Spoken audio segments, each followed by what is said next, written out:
Hey there guys, and welcome back. Just wanted to go over a couple of arena tips and tricks and stuff for you guys, because I wanted to wait to make one of these until I actually played arena a bit, so I knew what I was talking about. But now I usually get 5 to 7 wins, and I've gotten 4 9-win runs, so I might be able to help you out a bit. We got one of the really good drafts actually is Selic different, because Spawn Ambassador and Assassin or Emissary, which the Assassin is decent for removal, but what he's best for is that Emissary, because most people dry pass you round 1 if they get blue coin, and then you need to drop a card. Well, I usually drop the Selic, and I see a couple other people doing this, and I tried doing it, and it actually works out really well, because you drop the Selic, you play the Emissary, you grab a random bronze from your deck. Now your deck has 1 less bronze in it, and you have a higher chance of drawing the better silvers. So, Selic, I usually like picking him up. He's a really good card.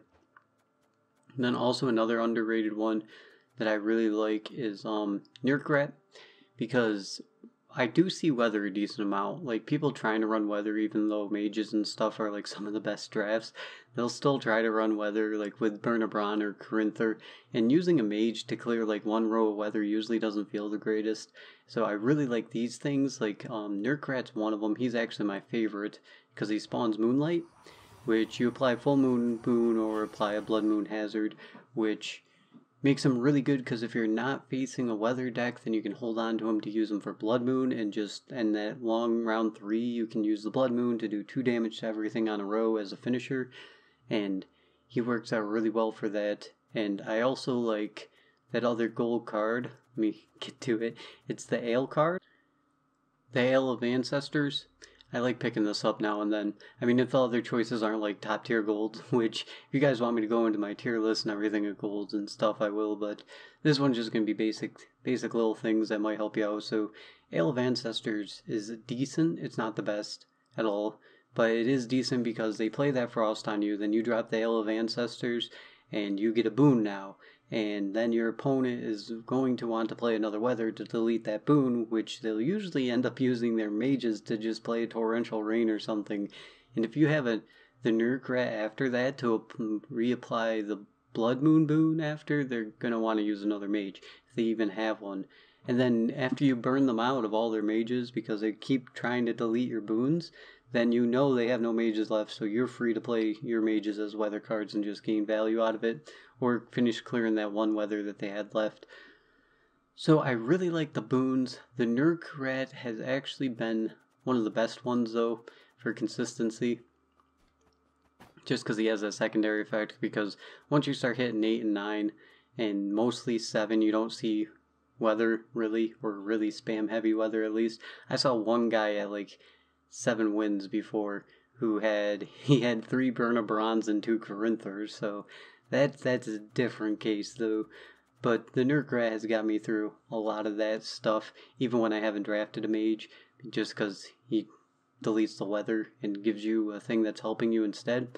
And actually there's 1 bronze that I would take in most cases over a single unit weather clear, because you usually want a single unit weather clear or 2 from whatever faction. This one, the Redden Knight.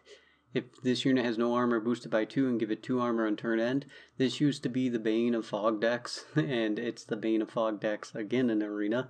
For if they play a fog and you drop this guy on them and they don't have a lock, then they usually can't deal with him, because I mean, he's comes out at technically 11 power. That's really hard to remove, and every turn since their fog's there, you're going to be getting +2 from their fog instead of -2. So that's 4 points difference every turn. And he just pretty much shuts down rounds if he gets to go off, or at least protects you from the fog. So I really like this one too for dealing with weather. And let's talk about dry passing on blue coin. A lot of people dry pass on blue coin. Pretty much like every round I face, if they get blue coin, they'll dry pass me, and depending on my deck, I'll dry pass them. I don't always do it, because I mean, if I don't have a deck that's really good in an extended round, or like a really good hand, then I usually don't want to put it all into 1 round. I'll usually use like round 1 to filter out some of my bad stuff, and then I'll go down into round 3 1 card down, but usually doesn't matter because people have stopped running Succubus so much, because It's a horrible card. There's just too much removal in Arena to have that be good.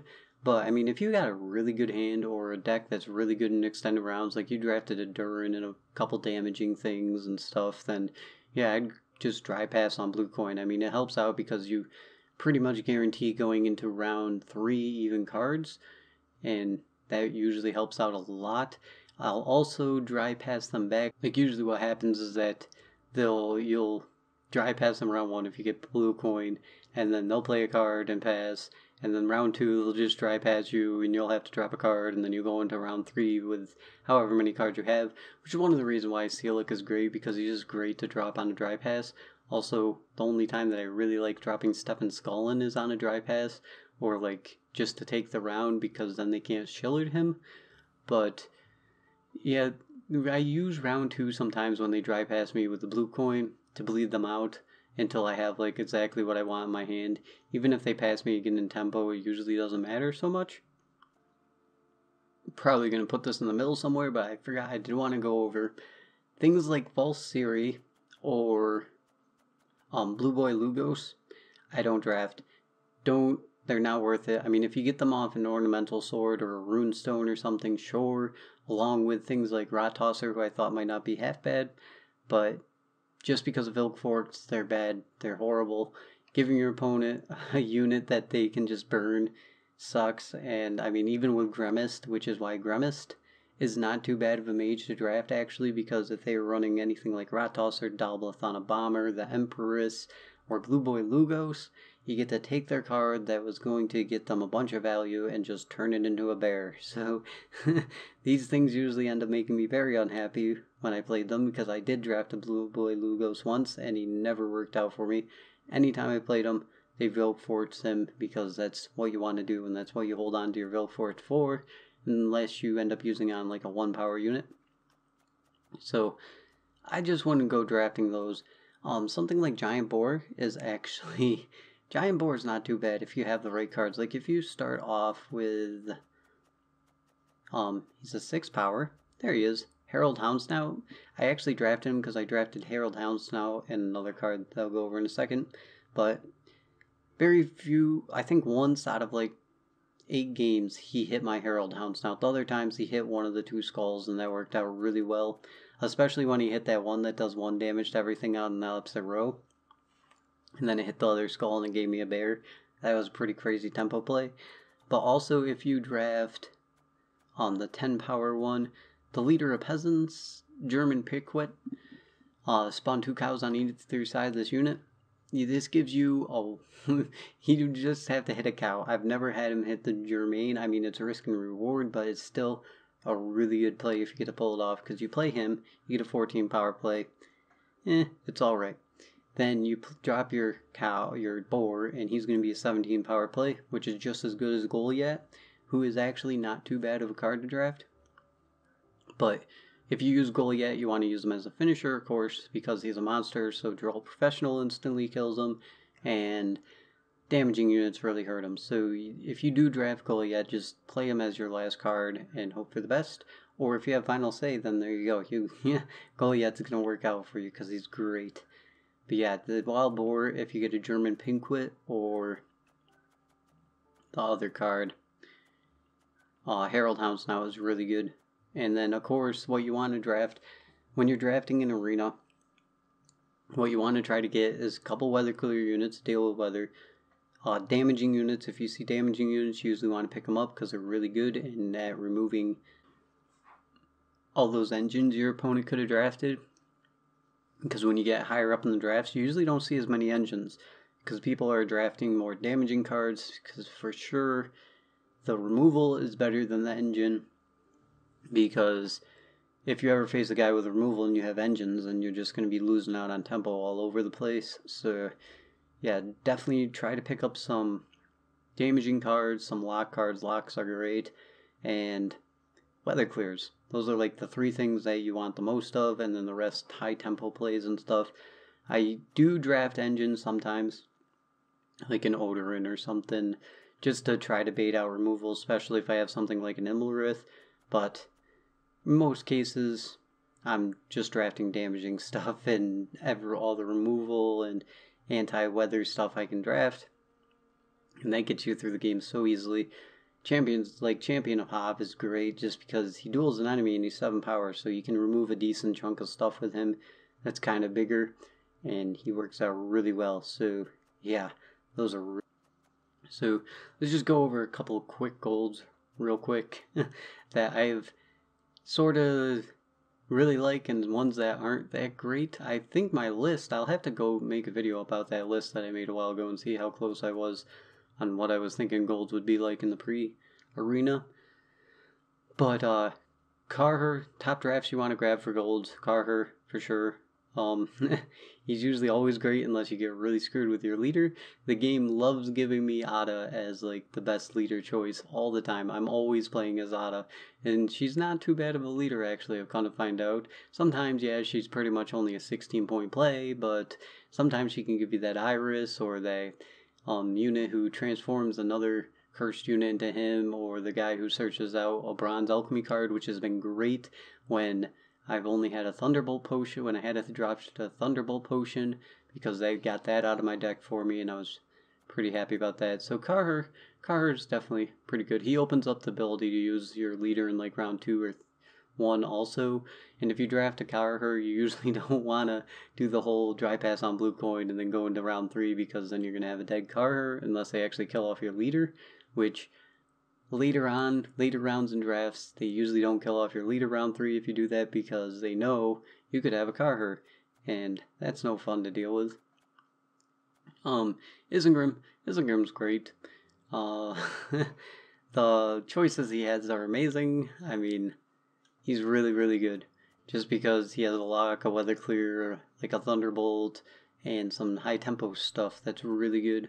Dijkstra is actually better than I thought he would be. I mean, I've ran into a couple things where he's kind of hurt, like I thought he would, but I thought he was going to be okay, just not really, really good. But it's turning out he's actually pretty good. Not really, really, really amazing, but he's still pretty good because he thins your deck by 2, which is great. And as long as your deck doesn't have anything that's reliant on being played at like a certain time, then he's really, really good. Because like if you play him and he grabs you your unit that locks and resets a unit when there's nothing to lock and reset, it's pretty sad. But as long as that stuff doesn't happen, he's great. Shani is great just because resurrecting a unit from your best unit from your graveyard and playing it again is amazing, along with Caretaker. Basically like 2 sides of a coin. These two are good drafts, definitely, and him is great because he creates a random silver unit for your opponent's starting deck. Silvers are usually the best drafts in my opinion. There are some golds that are really, really good, but I mean, silvers are usually really strong, so you can usually get a mage or something from this him when you create a unit from their deck. Succubus, I was saying that this might be a high risk, high reward card. No, this is just a high risk card. There's so many damaging cards. Just having that thing out there for 4 power usually never pops off. I think I've had like 1 or 2 people pull a Succubus off on me and have it actually work, but that's so rare. And the one guy who did it, he didn't win anyway because he couldn't steal a high enough unit. But I mean, it's just too easy to kill, and everybody's like holding on to damaging cards for the last play or some way to do some damage. So she's alright. She's not worth drafting in my opinion though. Yeah, holding on to your damaging cards is usually really good. Then Skuru, he's better than I thought he would be. The Scorcher Epidemic, I drafted one deck with him where I really regretted picking him up because I had like a bunch of monsters that ended up being really high power, and I ended up using them for Epidemic like every round, and I just like try to ping all their units down to 1, and I end up pulling off like a 10 power Skuru after a bunch of work, and it was never felt great. Kairin, great card. Eat a 7 power unit. If you eat a 7 power unit with this guy, he's a 19-point gold, and that's really high up there. I'm really liking him. He was one of my favorite drafts. Coral, not so much. I've found Coral to be dead way too many times for me to be happy with her. I mean, you can use her for things like Iris or that cow that they throw over or something, and sometimes that's alright, but just for deleting a high power unit and making an artifact, you can't really count on that, because usually around 7, 8, and 9 win rounds, I run into people who just don't play high units because they're so vulnerable to everything. They're usually all lower units that do damage, or something where Coral is going to end up being like a 10-point play for me, and that's not great for a gold, so I'm not liking her that much. Augura's not too bad, just because the charm of random elf with 5 power less has been actually pretty handy a couple times, making her 15 power gold, and then I buff something in my hand. She's definitely not too bad. Dandelion Poet, of course you're picking this guy up, he's amazing. Imlerith, now here's a good example of a high risk, high reward card. Imlerith can just completely shut out games if you have some buffing stuff, but if he dies, it sucks. And that's that. But, I mean, if you drafted like a Stefan Scullin, and you want to put Imlerith on top of your deck and have him be a 10-point gold, that's usually pretty good as long as you got it protected from the Scorch too. So, Imlerith Sabbath, I usually pick him up just because he's fun, and even if he dies, I usually remove something that's worth it. And I mean, if you draft a Foltest at the end with him, it helps him out a little bit too. Kirametz is amazing. Like I thought she would be. She's just Arrakis, Venom, Thunderbolt, and Elzur's Thunder. They're great choices to have on her. Also, Bernabron, I don't know, people list her as top tier. I don't like her. She summons a Skellige Storm and then it gets cleared. And then that usually makes her less than a 6-point gold, because you do 2 damage, then 1 damage, 1 damage, they clear it, and then they gain plus 2 points, so it's like you played a 4 power gold, and their mage basically matched your tempo on your gold play. I don't like it so much. A Glace is amazing. Everybody runs a special card, at least one. A Glace has saved me so many times. It's things like this that are versatile, and you get to like... Specials go right to the graveyard, so even if you draft her, you can go to the extend round 3, and once they play a special, hey, there's a Glace. You can res it. Yeah, she's a great card to draft. She's one of the top cards that I try to pick up all the time, is a Glace, just because she's never not found me value. So, yeah, 8 power body replay a spell. Really, really good. Celtric is not too bad. He's actually pretty decent, and if you draft a Foltest, there's some way to buff him beforehand, he's even better. But he can still take care of like anything. Removal is great in Arena, and he's really good at removing cards, so he's a good one for sure. Along with Vilforts. Vilforts is definitely one of the top tier cards to draft, like close to broke tier. This is why you don't want to be playing cards like Blue Boy Lugos or Rot Tosser or Dalblathana Bomber, because Vilforts is a thing and you will just lose out on value from them.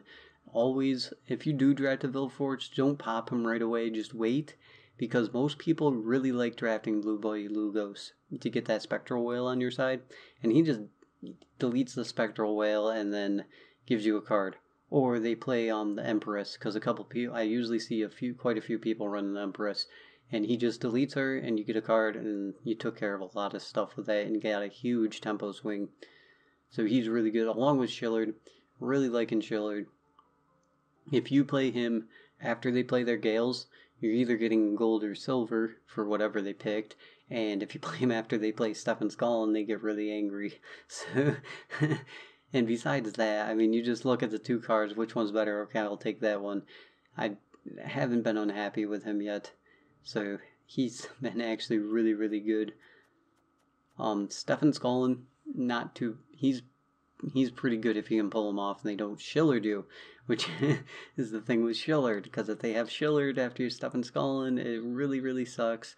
And so I usually like to play him after they pass me, like round 1 or round 2. I'll just drop my Stefan Scullin if I have like an Imlerith or something that I really want to get buffed up, and then I'll draw into them before they can even respond to it, and then I'm pretty happy with that. So Stefan Scullin, definitely a good draft.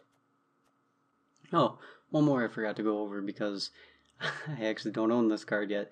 Droll Professional is actually really good too. very rarely do I run into decks that don't have like a Toad Prince, an Alghoul, a Baba Ghazi, something like that just gets pretty strong, or it gives them really good choices, I guess, like resilience and stuff, because he can kill an Imlerith too. You drop a Droll Professional on an Imlerith, it's just dead. So I'm liking Droll Professional. I usually do try to pick him up if it's not like, if I don't have to choose between Droll Professional and a Glace or like Vilgforge, because they're just, those two are just amazing. But he's still pretty good. So yeah, that's about it for this one, guys. I'll see you guys in the next one. Till then, have a good one.